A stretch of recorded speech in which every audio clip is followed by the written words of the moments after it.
Effort judiciary को undermine करने का ये अपोजिशन ने पिछले 5-7 सालों में शुरू किया है, और कुछ लोगों को हाथ में पकड़कर जुडिशरी पर आरोप लगा देना, ताकि वो लोग, आखिर दे आर ऑल्सो ह्यूमंस, जजेस जो है ये भी ह्यूमंस है, ताकि वो एक प्रेशर में रहे, ताकि उनको ये लगे कि नहीं नहीं we have to play a balancing act.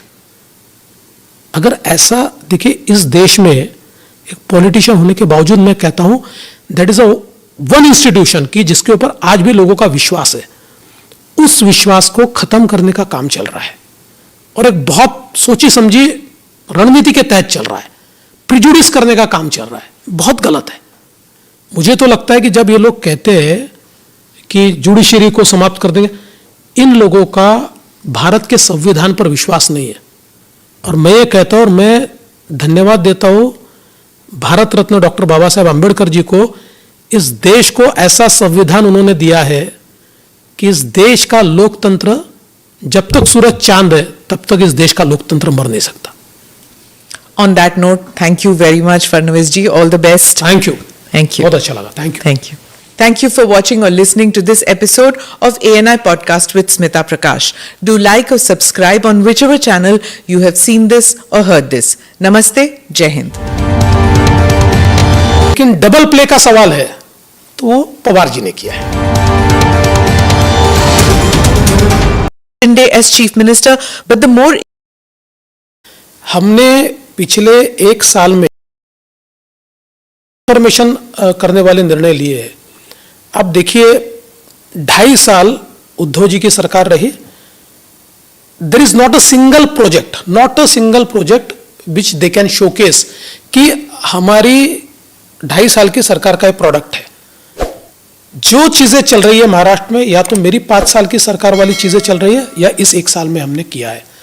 अब देखिए, इंफ्रास्ट्रक्चर के सेक्टर में मुंबई के अगर विचार करें तो coastal road, trans harbour link, metro, ये सारा हमने शुरू किया था, बीच में इन्होंने बंद किया था या स्लो कर दिया था।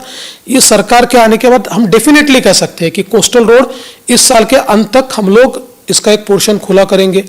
ट्रांस हार्बर लिंक जो 22 किलोमीटर की 22 kilometre sea bridge, it's one of the longest sea bridge ever built in India, ये सी ब्रिज इस साल के अंत में शुरू हो जाएगा।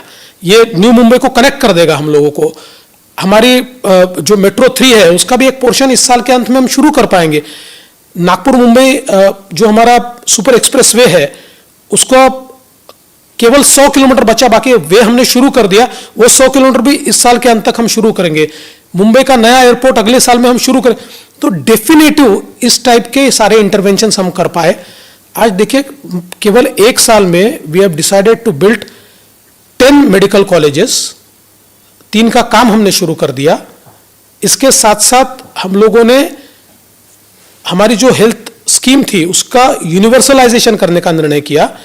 पूरे 12 करोड़ लोगों को हम 5 लाख तक अब इलाज फ्री दे रहे हैं, और उसका हमने प्रधानमंत्री जी की योजना के साथ को ब्रांडिंग कर लिया, तो उनका भी हमको फायदा हो रहा है, उनकी तरफ से भी हमको पैसा मिल रहा है। तो आज एक बिल्कुल नया फैसला ये जो हमारा है, इससे बहुत लोगों को फायदा होगा।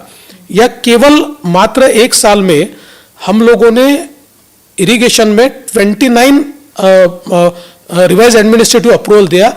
8 लाख हेक्टेयर जमीन ये इरिगेशन के नीचे आएगी। तो ऐसे जितने निर्णय जो स्टॉल थे, जो नहीं हो पा रहे थे, जो पिछले सरकार ने रोक कर रखे थे, ऐसे कई निर्णय हम लोगों ने लिए हैं। तो मुझे लगता है कि 1 साल ये निर्णयों का साल रहा है। पर आपको नहीं लगता कि द क्रिटिसिज्म इज अनफेयर, क्योंकि जब से उद्धव जी की सरकार आई थी तो कोविड था, जब आपने सत्ता संभाला तो कोविड खत्म हो चुका था, तो कोविड के दौरान तो कहीं पे भी कंस्ट्रक्शन एक्टिविटी नहीं था, कोई भी प्रोजेक्ट कहीं पे भी नहीं चल रहा था। देखिए, सबसे बड़ा तो मिथ ये है क्योंकि इंडियन रेलवेज ने सबसे ज्यादा काम कोविड के समय किया, हमारे NHAI ने सबसे लंबे रास्ते कोविड के समय बनाए। एक शॉर्ट स्पैन था कोविड के समय कि जिस समय काम बंद थे, उसके बाद इतने बड़े पैमाने पर सारे काम हुए। बाकी छोड़ दीजिए, इंडिया में कोविड के समय बड़े पैमाने पर इन्वेस्टमेंट आया, बहुत FDI आया।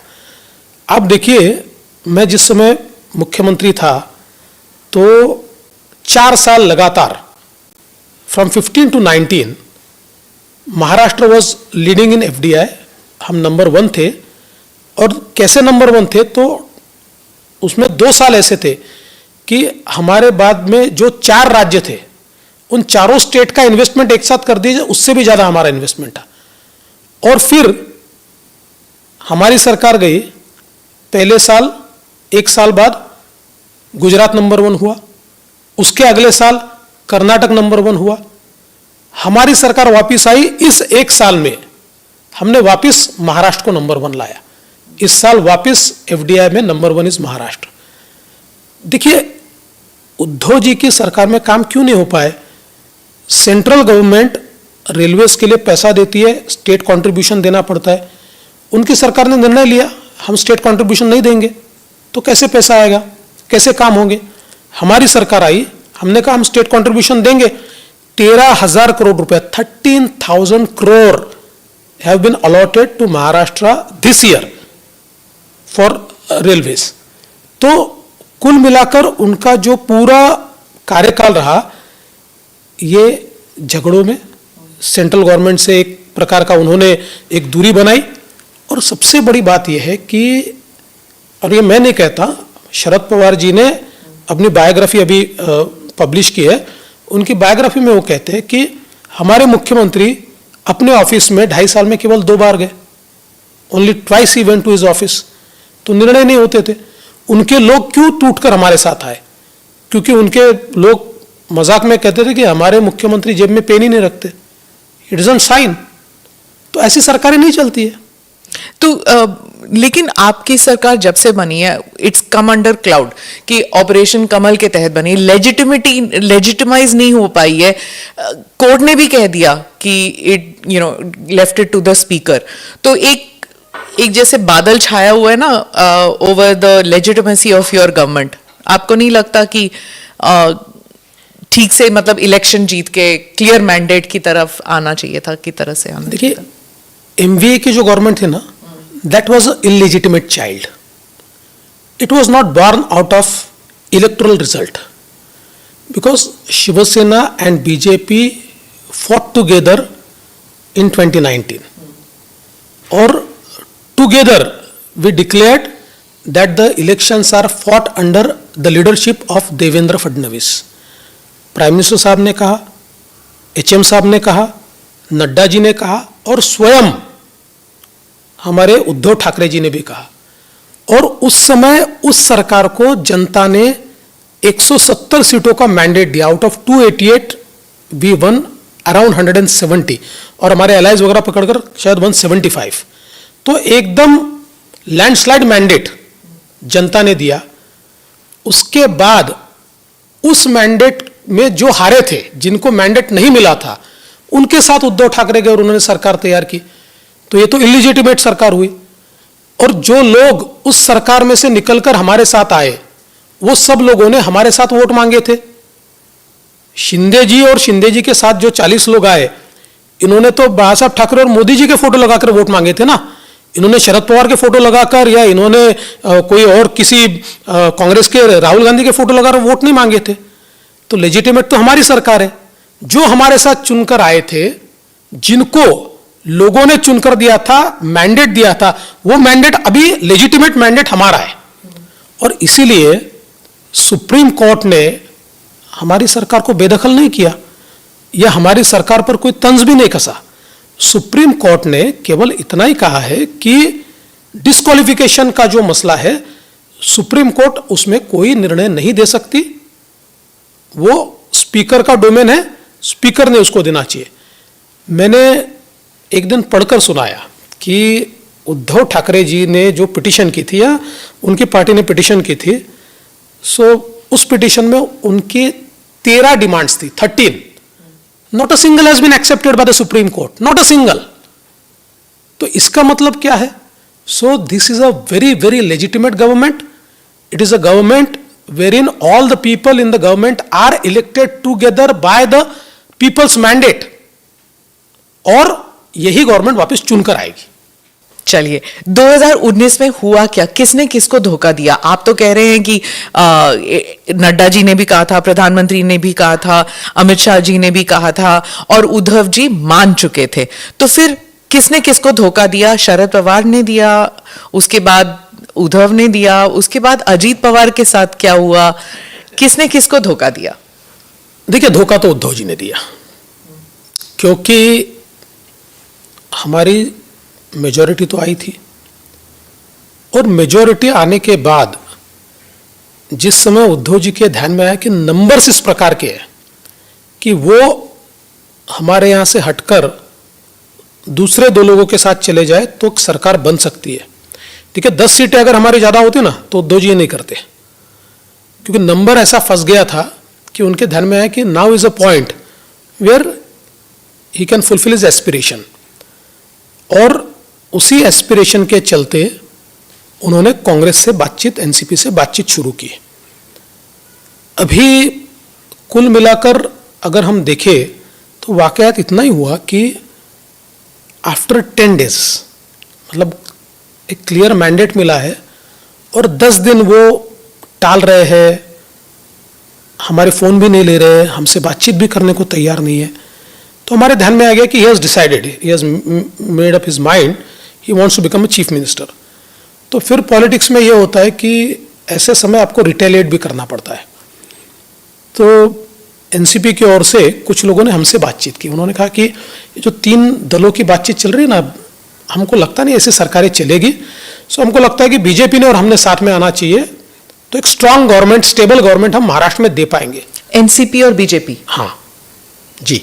आप बता सकते हैं कौन था? हाँ, नहीं वो तो आप पूरा सुन लीजिए तो आपके कई प्रश्न खत्म हो जाएंगे। मैं इतने कहूंगा कि अभी एनसीपी के मेजर लीडर्स में से कोई था। तो फिर मैंने मेरी पार्टी में भी बातचीत की, मैंने कहा कि देखिए इन्होंने तो धोखा दे दिया है, और हम लोगों को तो उनकी क्या बातचीत चल रही है समझ में आ गया था, ये तो अपने साथ नहीं आने वाले। तो अब हमको at least we should see that he doesn't succeed, मतलब कोई अपने को बैकस्टैप करके सक्सीड हो जाए तो इट्स नॉट गुड। तो मुझे परमिशन मिली, उसके बाद हमने मीटिंग की, और मैं वापस कहता हूं हमने मीटिंग शरद पवार जी के साथ की। शरद पवार जी ने इस बात को माना कि महाराष्ट्र में स्टेबल गवर्नमेंट देंगे, बीजेपी और एनसीपी साथ में आएंगे। शरद पवार जी ने यह जिम्मेदारी मुझ पर और अजीत पवार पर दी। हम लोगों ने कितने मिनिस्टर्स, कौन से पोर्टफोलियोज, कौन से डिस्ट्रिक्ट्स फॉर गार्डियन मिनिस्टर, ये सारी चीजें तय की। And one fine morning Pawar साहब पीछे हट गए और पवार साहब ने इनके साथ जाने का फैसला किया। उस समय अजीत पवार ने कहा कि इतने आगे जाने के बाद मैं वापस नहीं आ सकता हूं, मैं ऐसा काम नहीं कर सकता हूं, क्योंकि आपने मुझे आगे किया, आपने मुझे जिम्मेदारी दी थी। सो वी कंटिन्यूड, और हम लोगों ने शपथ ली। अनफॉर्चुनेटली उस समय सुप्रीम कोर्ट ने जो वर्डिक्ट दिया, उस वर्डिक्ट का अगर हम लोग एनालिसिस करें तो जो अजीत पवार के साथ लोग थे वो अगर हमारे साथ रहते तो डिस्क्वालीफाई हो जाते, और उसके चलते देयर वाज नो अल्टरनेटिव, क्योंकि पार्टी तो नहीं आई थी, लोग आए थे उस समय, और सुप्रीम कोर्ट का वर्डिक्ट इस प्रकार का था, तो देयर वाज अ पॉसिबिलिटी, तो इसलिए अजीत पवार वापस चले गए। तो इसलिए मैं ये मानता हूं कि जहां तक बैकस्टैबिंग का सवाल है तो बैकस्टैबिंग तो उद्धव ठाकरे ने किया है, लेकिन डबल प्ले का सवाल है तो वो पवार जी ने किया है। किसी ने तो लालच दिया होगा ना उद्धव को, उसके बाद किसी ने लालच दिया होगा शरद पवार जी को। बिना वो कैरेट एंड स्टिक जो होता है ना, बिना वो लालच दिए ना तो उद्धव टर्न करते, और बिना वो लालच दिए ना तो शरद पवार टर्न करते। ऐसा है कि मेरा अपना मानना है, या मेरा जो पॉलिटिकल इंटेलिजेंस है, या जो मैं लोगों से बात करके समझता हूं, उसमें शरद पवार जी का और उद्धव जी का एक डील हुआ था चुनाव से पहले, और शरद पवार जी ने उद्धव जी को कहा था कि देखिए बीजेपी अगर 130 सीटें वगैरह आ जाएगी तो आपकी ज़रूरत उनको नहीं रहेगी, तो आप ऐसा कीजिए कि हमारी सीटों पर जहां हम बीजेपी के खिलाफ लड़ रहे हैं आप हमको मदद कीजिए, आपकी सीटों पर हम आपको मदद करेंगे, और इससे ये होगा कि आपका भी नंबर अच्छा आएगा, हमारा भी अच्छा आएगा, तो आपको एक आपका न्यूसेंस वैल्यू रहेगा। और उसी प्रकार से दोनों ने एक अंडरस्टैंडिंग कर ली। चुनाव में भी वो दिखी अंडरस्टैंडिंग हमको। उनको ये लग ही नहीं रहा था उस समय, उनको ये अंदेशा नहीं था कि नंबर ऐसा फंस सकता है, पर नंबर फंसा। नंबर फंसने के बाद वापिस उन्होंने वो ट्रैक चालू किया। लेकिन पवार जी के पार्टी में लोग ये चाहते थे कि भाई एक स्टेबल गवर्नमेंट बने, इसलिए पवार जी ने हमसे बातचीत की। लेकिन बाद में मैं ऐसा मानता हूं कि पवार जी को ये लगा कि अगर ये गवर्नमेंट बनती है तो एक कंपैरेटिवली एक स्ट्रांग चीफ मिनिस्टर रहेगा, उसके ऊपर पार्टी रहेगी, नड्डा जी है, अमित शाह है, उसके ऊपर मोदी जी है, तो अपना वजूद क्या है। और अगर ये कॉम्बिनेशन बन जाएगा तो किंग मेकर भी मैं हूं, सरकार भी मैं चलाऊंगा। ये हो सकता है, इट्स माय अजम्पशन। और क्या हुआ? वो हुआ, किंग मेकर थे वो? बने तो जरूर। किंग मेकर भी वो हो और किंग ब्रेकर भी वही बने। किंग ब्रेकर कैसे बने? भाई ये लोग जो छोड़कर आए, तो जिस प्रकार से उनकी सरकार चल रही थी, उनका तो कहना ही वो था कि एनसीपी हमको स्कोप ही नहीं देती है। और दूसरा उनका कहना यह था कि जिन मुद्दों पर बाला साहब ने पार्टी बनाई वो सारे मुद्दे डंप हो गए, उसके ऊपर तो हम बात नहीं कर पा रहे। तो एक कुंठा उनके मन में थी कि भाई हम लोग संकुचित हो रहे हैं, उसके चलते हमारे साथ आए वो लोग। अब जो सरकार बनी है, क्या वो मुद्दे, अब शिवसेना और बीजेपी की सरकार वो मुद्दे उठा रही है?